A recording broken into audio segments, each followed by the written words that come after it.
Assalamualaikum warahmatullahi wabarakatuh. Perkenalkan, nama saya Muhammad Zaki dari 11 IPS 2. Ingin bercerita tentang kisah Abdurrahman bin Auf, sahabat Nabi yang selalu gagal jadi orang miskin. Manusia pada umumnya berlomba-lomba mengumpulkan harta kekayaannya untuk menjadi kaya. Berbagai kepentingan dunia dipikirkan tanpa disadari, lupa apakah sudah mengumpulkan bekal di akhirat. Dari Abdurrahman bin Auf, mungkin kita bisa belajar bahwa harta bukanlah segalanya. Beliau adalah salah satu sahabat Nabi yang kaya raya, namun gemar sedekah. Abdurrahman bin Auf lahir dari ibu bernama Safiyah, sedangkan ayahnya bernama Auf bin Abdul Haris bin Zahra. Dengan kekayaannya yang dimiliki, dia justru menangis karena khawatir akan memasuki surga paling terakhir.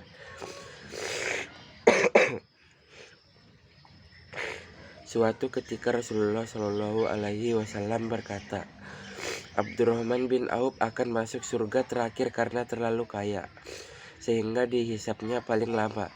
Mendengar hal tersebut, Abdurrahman bin Auf berpikir keras. Bagaimana caranya agar ia kembali menjadi miskin supaya dapat memasuki surga lebih awal? Tuturnya,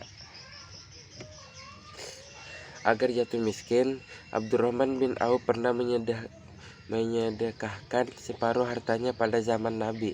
Setelah itu ia bersedekah lagi sebanyak 40.000 dinar, yang kebanyakan harta bendanya diperoleh dari hasil perdagangan. Suatu hari ada salah satu kaum Ansar bernama Sa'ad yang terkenal dengan kekayaannya di Madinah, menawarkan harta pada Abdurrahman bin Auf. Akan tetapi saat itu penawaran ditolak dan dia malah bertanya lokasi pasar yang ada di Madinah saat itu. Setelah dicari tahu, ternyata harga sewa pasar di Madinah sangat mahal. Banyak orang-orang yang ingin berdagang namun tidak ada modal besar untuk menyewa tempat. Dengan peluang dan inisiatifnya, Abdurrahman bin Auf membeli tanah itu dan menjadikannya sebagai kapling-kapling pasar. Kapling-kapling tersebut dia bangun dan digunakan oleh pedagang muslim tanpa membayar sewa. Abdurrahman bin Auf menerapkan sistem bagi hasil yang lebih adil, sehingga tidak memberatkan dan mencekik para pedagang yang masih merintis. Berdasarkan situs resmi Dompet Dupa, Abdurrahman bin Auf pernah memberikan 200 ukiah emas, 1 ukiah setara dengan kurang lebih 31 gram untuk memenuhi kebutuhan logistik selama perang Tabuk. Saat ada seruan untuk berinfak dari Rasulullah Shallallahu Alaihi Wasallam, ia tak pernah berpikir panjang dan ragu-ragu. Begitupun saat perang Badar dan yang jumlahnya mencapai 100 orang.